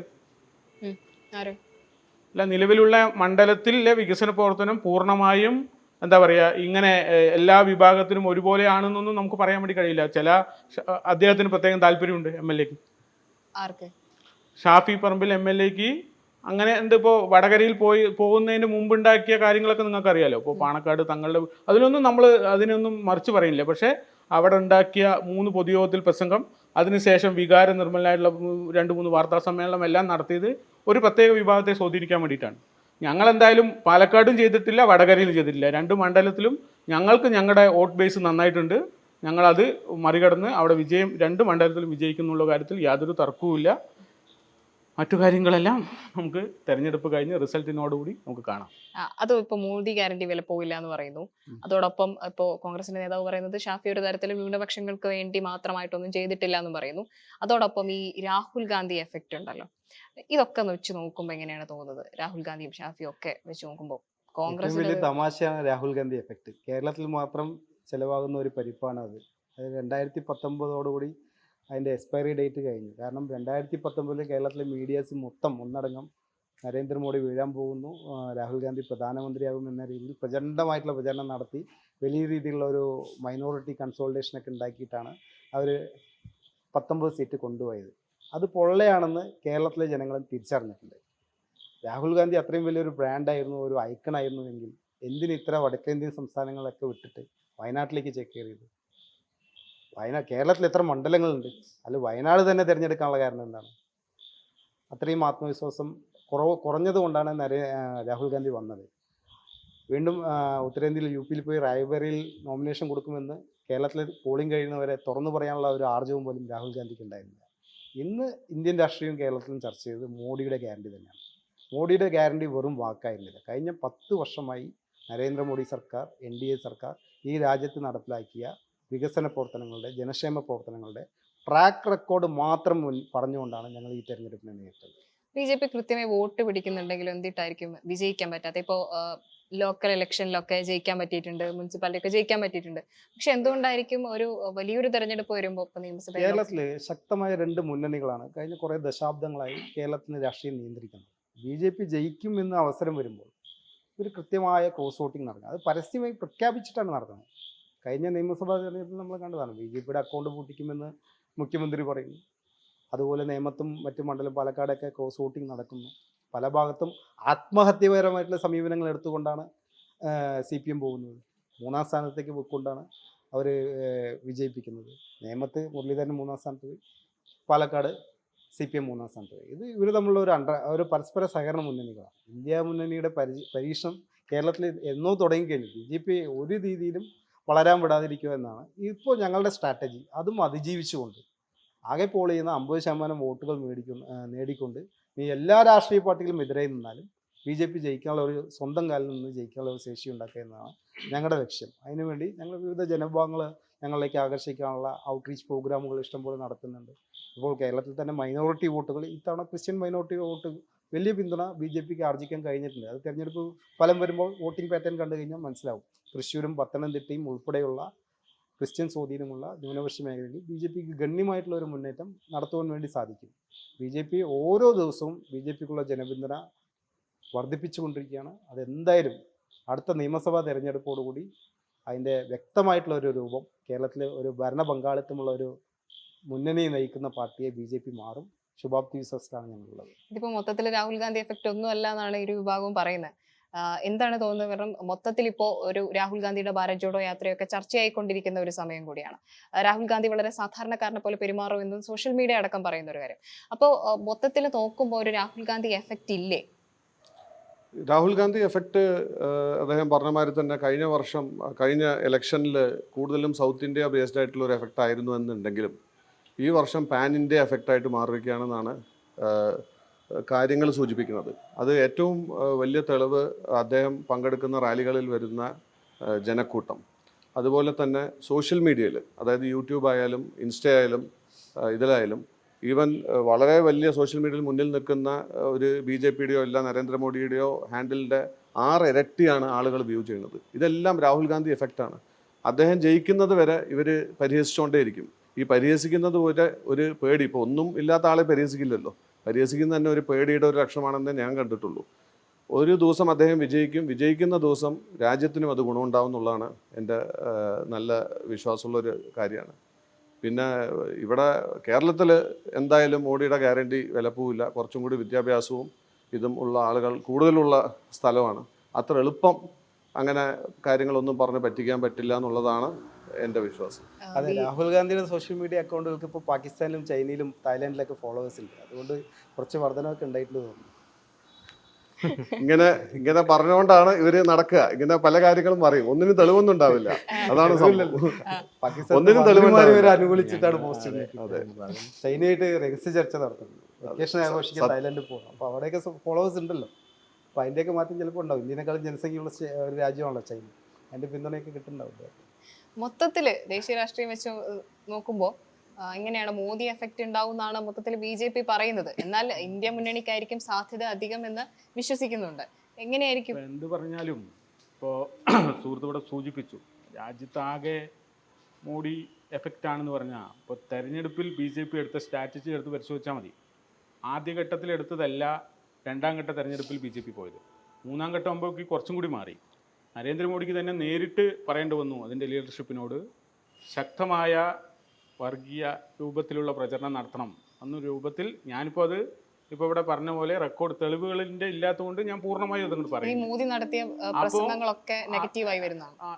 വിവിധ തരത്തിൽ മോഡിയുടെ റാലികളിൽ നടത്തിയ പ്രസംഗം, അദ്ദേഹം ഔദ്യോഗികമായി നടത്തിയ മറ്റു വാർത്താ സമ്മേളനം നടത്താറില്ല. അപ്പോൾ 10 വർഷമായിട്ട് ഒരു തവണ പോലും അങ്ങനെ കണ്ടില്ല. പക്ഷെ ഏതോ ഒരു ചാനലിന് കൊടുത്ത ഇന്റർവ്യൂവിൽ ഉൾപ്പെടെ അല്ല ഇപ്പൊ പറഞ്ഞത് ഗാന്ധി ഒരു വികസനത്തിനെ കുറിച്ച് വർത്താനമില്ല.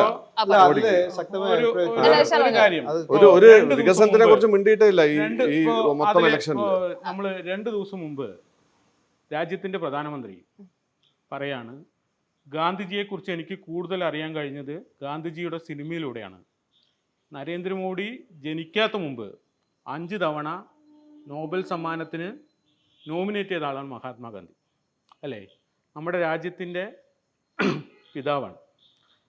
രാഷ്ട്രപിതാവിനെ കുറിച്ച് സിനിമയിലൂടെ അറിയേണ്ട തരത്തിലേക്ക് ഇന്ത്യൻ ജനത ഒരു കാരണവശാലും മാറിയിട്ടില്ല. ഇപ്പോൾ വലിയ പാരമ്പര്യം പറയുന്ന അല്ലെങ്കിൽ ഇപ്പോൾ BJPക്ക് അത്ര വലിയ രാഷ്ട്രീയ പാരമ്പര്യവും പറയാനില്ല. കോൺഗ്രസ് ഉൾപ്പെടെ രാജ്യത്തിൻ്റെ എന്താ പറയുക, പൊതുവെ ഗാന്ധിജി നൽകിയ സംഭാവനയും ഇൻ്റർനാഷണൽ കോൺഗ്രസ് നമ്മുടെ രാജ്യത്തിന് നൽകിയ വിവിധ കാര്യങ്ങളെല്ലാം സിനിമയിലൂടെ പറയണം എന്ന് പറയാൻ പറ്റും. പക്ഷെ അതെല്ലാം മുൻകൂട്ടി സ്ക്രിപ്റ്റ് തയ്യാറാക്കി രാജ്യത്തെ ജനങ്ങളെ ഒരു തരത്തിലെങ്കിലും തെറ്റിദ്ധരിപ്പിക്കാൻ വേണ്ടിയിട്ടുള്ള ബോധപൂർവമായിട്ടുള്ള ശ്രമം അത് എല്ലാ കാലത്തും BJP തുടരുന്നുണ്ട്, ഇപ്പോഴും തുടരുന്നു. പിന്നെ മറ്റു കാര്യങ്ങൾ, ഇപ്പോൾ ഇന്ത്യ മുന്നണി അധികാരത്തിൽ വരും, അതിപ്പോൾ നരേന്ദ്രമോദി എന്തായാലും 400+ എന്നാണ് പറഞ്ഞിട്ടാണ് തുടങ്ങിയത്. ഇപ്പം എന്തായാലും അത്ര സീറ്റ് കിട്ടുന്നു BJPക്ക് തന്നെ ആത്മവിശ്വാസമില്ല. അതിന് വല്ലാണ്ട് പുറകോട്ട് പോയി. BJP കൂടുതൽ കഴിഞ്ഞ തവണ കിട്ടിയ അത്ര സീറ്റ് BJP ഇത്തവണ ജയിക്കില്ല എന്നുള്ള കാര്യത്തിൽ 100% ഉറപ്പാണ്. പിന്നെ കോൺഗ്രസ് ഉൾപ്പെടെയുള്ള വിവിധ നമ്മുടെ രാജ്യത്ത് പ്രവർത്തിക്കുന്ന വിവിധ പ്രാദേശിക രാഷ്ട്രീയ പാർട്ടികളുണ്ട്, സ്റ്റേറ്റ് പാർട്ടികളുണ്ട്. അവരെല്ലാം കൂടിയുള്ള കൂടുതൽ MP ഉള്ള പാർട്ടികൾ അധികാരത്തിൽ വരും. അതാണ് ഒരു ഇന്ത്യ മുന്നണിയായിട്ട് ഭാവിയിൽ രൂപപ്പെടുക. തെരഞ്ഞെടുപ്പിന് ശേഷം കൂടുതൽ MP ജയിക്കുന്ന പാർട്ടികൾ ഒരു മുന്നണി വെച്ച് ചർച്ച ചെയ്ത് പുതിയൊരു ഗവൺമെൻറ് ഉണ്ടാകും. അത്തരത്തിലാണ് എക്കാലത്തും CPM നിന്നിരിക്കുന്നത്. അതിനോടൊപ്പം ആ മോദി വിരുദ്ധ മുന്നണിയുടെ ഒപ്പം ഭാഗമായി CPM ഉണ്ടാവും. അതിന് ഒരു തരത്തിലും CPM ആയിരുന്നു പുറകോട്ട് പോകില്ല എന്നുള്ള കാര്യത്തിൽ യാതൊരു തർക്കവുമില്ല. ഇന്ത്യ മുന്നണിക്ക് മുന്നിൽ മുട്ടുമടക്കേണ്ടി വരുമോ BJPക്ക്? ഒരിക്കലും ഇല്ല. ഈ തെരഞ്ഞെടുപ്പിൻ്റെ അജണ്ട നിശ്ചയിച്ച് BJP ആണ്. BJPയുടെ ഒരു തെരഞ്ഞെടുപ്പ് മുദ്രാവാക്യമായിരുന്നു 400-ലധികം സീറ്റുകളെന്ന്. ഇപ്പോഴും ചർച്ച ചെയ്തുകൊണ്ടിരിക്കുന്നത് BJP 400 സീറ്റ് എത്തുമോ എന്നതാണ്.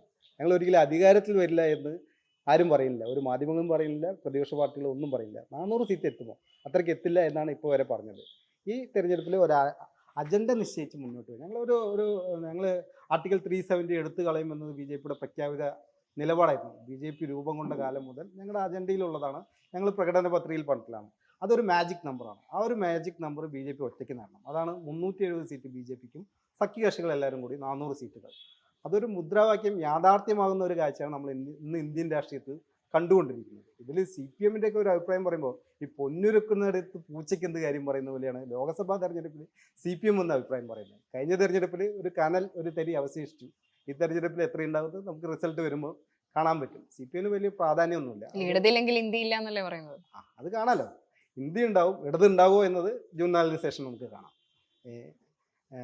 അപ്പോൾ അതിലൊന്നും പ്രസക്തിയില്ല. പിന്നെ ഇവിടെ പറഞ്ഞു നരേന്ദ്രമോദി വിദ്വേഷ പ്രചരണം നടത്തിയെന്ന്. സത്യത്തിൽ നരേന്ദ്രമോദി കോൺഗ്രസ് ഉയർത്തിക്കൊണ്ടുവന്നിട്ടുള്ള, ഇന്ത്യ സഖ്യം ഉയർത്തിക്കൊണ്ടുവന്നിട്ടുള്ള വിഷലിപ്തമായിട്ടുള്ള, അപകടകരമായിട്ടുള്ള, രാജ്യവിരുദ്ധമായിട്ടുള്ള അജണ്ടകൾക്ക് മറുപടി പറയുക മാത്രമാണ് ചെയ്തിട്ടുള്ളത്. നരേന്ദ്രമോദി ഈ തെരഞ്ഞെടുപ്പ് പ്രചരണം ആരംഭിച്ചത് വികസന അജണ്ടകൾ മാത്രം പറഞ്ഞുകൊണ്ടാണ്. കഴിഞ്ഞ 10 വർഷത്തെ ട്രാക്ക് റെക്കോർഡ് മാത്രം പറഞ്ഞുകൊണ്ടാണ്. ഇന്ത്യൻ നാഷണൽ കോൺഗ്രസ് ജാതി സർവേയെക്കുറിച്ച് പറഞ്ഞു. ഇവർ 56 വർഷം ഈ രാജ്യം ഭരിച്ചു. 1932 ബ്രിട്ടീഷ് ഇന്ത്യയുടെ കാലഘട്ടത്താണ് ഇന്ത്യയുടെ ചരിത്രത്തിൽ ആദ്യമായിട്ടും അവസാനമായിട്ടും ജാതി സർവേ നടന്നത്. എന്തേ ഇവർ ഭരിച്ച 56 വർഷം ഇന്ത്യയിൽ ജാതി സർവേ വേണ്ടേ? എന്തുകൊണ്ട് ചെയ്തില്ല? 2 പിന്നോക്ക കൺവെൻഷൻ, ഭരണഘടനയിലെ 340-ാം അനുച്ഛേദം പറയുന്നുണ്ട് പിന്നോക്ക കമ്മീഷൻ ഉണ്ടാക്കണമെന്ന്. ആദ്യത്തെ കമ്മീഷൻ കലേക്കർ കമ്മീഷൻ, ആ റിപ്പോർട്ട് ഇവരെന്ത് ചെയ്തു? ചവറ്റുകുട്ടിയിൽ വലിച്ചെറിഞ്ഞു. മണ്ഡൽ കമ്മീഷൻ റിപ്പോർട്ട് അല്ലെ ഏതെങ്കിലും നടപടി ഇവർ അതിനെതിരായിരുന്നു. രാജീവ് ഗാന്ധിയുടെ പ്രഖ്യാപിത നിലപാട് അതിനെതിരായിരുന്നു. എന്നിട്ട് ഇവർക്കിപ്പോൾ ഒരു OBC പ്രേമവും ജാതി സർവേയൊക്കെ വന്നു. പ്രതിലോമകരമായിട്ടുള്ള ചർച്ച കൊണ്ടുവന്നു. ഇന്ത്യൻ സമൂഹത്തെ വിഭജിക്കാനുള്ള പ്രതിലോമകരമായിട്ടുള്ള ചർച്ചകൾക്ക് തുടക്കം കുറിച്ചത് ഇന്ത്യൻ നാഷണൽ കോൺഗ്രസ് ആണ്. സമ്പത്ത് വീതിക്കുമെന്നുള്ള അജണ്ടകൾ കൊണ്ടുവന്നു. ആന്ധ്രയിലും ബംഗാളിലുമൊക്കെ മതാടിസ്ഥാനത്തിലുള്ള സംവരണം കൊണ്ടുവന്നു. ഇന്ത്യയിലെ സാധാരണക്കാരായിട്ടുള്ള OBC, SC, ST വിഭാഗങ്ങളുടെ സംവരണ ആനുകൂല്യങ്ങൾ മതാടിസ്ഥാനത്തിലുള്ള സംവരണങ്ങൾ നടപ്പിലാക്കിക്കൊണ്ട് അത് അപഹരിക്കാനുള്ള ഗൂഢനീക്കങ്ങൾ വന്നു. ഇത്തരം ഗൂഢനീക്കങ്ങൾക്കെതിരെ പ്രതികരിക്കുക മാത്രമാണ് നരേന്ദ്രമോദി ചെയ്തത്. അത് കേരളത്തിലെ മാധ്യമങ്ങൾ ദുർവ്യാഖ്യാനം ചെയ്ത് മതവിദ്വേഷം പ്രചരിപ്പിക്കുന്നു എന്ന രീതിയിൽ പറയുകയാണ്. വസ്തുതകൾ പറയാൻ പാടില്ല. ഒരു പ്രതിപക്ഷ മുന്നണി ഉന്നയിക്കുന്ന രാഷ്ട്രീയ പ്രചരണങ്ങളെ വസ്തുതകൾ കൊണ്ട് ഖണ്ഡിക്കുക മാത്രമാണ് നരേന്ദ്രമോദി ചെയ്തിട്ടുള്ളത്. എല്ലാം പ്രതിപക്ഷ പാർട്ടിയിലെ അംഗങ്ങളുടെ മറുപടി ആയിട്ട് മാത്രമാണ് നരേന്ദ്രമോദിക്ക് ഇത്തരം പ്രചരണങ്ങളിലേക്ക് പോകേണ്ടി വന്നത്. രാജ്യത്തെ ഒരുമിപ്പിച്ച് നിർത്താനുള്ള ഒരു പ്രചരണം മാത്രമേ നരേന്ദ്രമോദി നടത്തിയിട്ടുള്ളൂ. കേരളത്തിൽ CAA നടപ്പാക്കില്ലേ പറഞ്ഞു. CAA നടപ്പിലാക്കി കഴിഞ്ഞാൽ ഇവിടുത്തെ മുസ്ലിങ്ങളെ മുഴുവൻ പാകിസ്ഥാനിലേക്ക് കയറ്റിയേക്കുന്നുള്ള രീതിയിൽ വിദ്വേഷ പ്രചരണം നടത്തിയത് ഇവരല്ലേ. CAA നടപ്പിലാക്കിയാൽ ഏതെങ്കിലും ഒരു ഇന്ത്യൻ പൗരത്വം നഷ്ടപ്പെടും. ആ CAA നിയമം ഒരു 5ാം ക്ലാസ്സിലെ കുട്ടിക്ക് വായിച്ചു നോക്കിയിട്ട് അഭിപ്രായം ചോദിച്ചാൽ പറയും. പക്ഷേ ഇവിടുത്തെ ഇടത് വലത് മുന്നണികൾ ഒറ്റക്കെട്ടായി എന്തൊക്കെ ദുഷ്പ്രചരണങ്ങൾ നടപ്പിലാക്കിയത്. യൂണിഫോം സിവിൽ കോഡ് വരണമെന്ന് മുസ്ലിം സമൂഹം വരെ ആഗ്രഹിക്കുന്നത്. അത് വന്നു കഴിഞ്ഞാൽ ഇവിടുത്തെ സംവരണങ്ങൾ ഇല്ലാതാക്കും, സ്കോളർഷിപ്പുകൾ ഇല്ലാതാക്കും. ഒരു അടിസ്ഥാനമില്ലാത്ത പ്രചരണം നടത്തുന്നത്, രാജ്യവിരുദ്ധമായിട്ടുള്ള പ്രചരണങ്ങളാണ് നടത്തുന്നത്. അതിനെയൊക്കെ പ്രതിരോധിക്കേണ്ട സമയത്ത് പ്രതിരോധിക്കും ഞങ്ങൾ.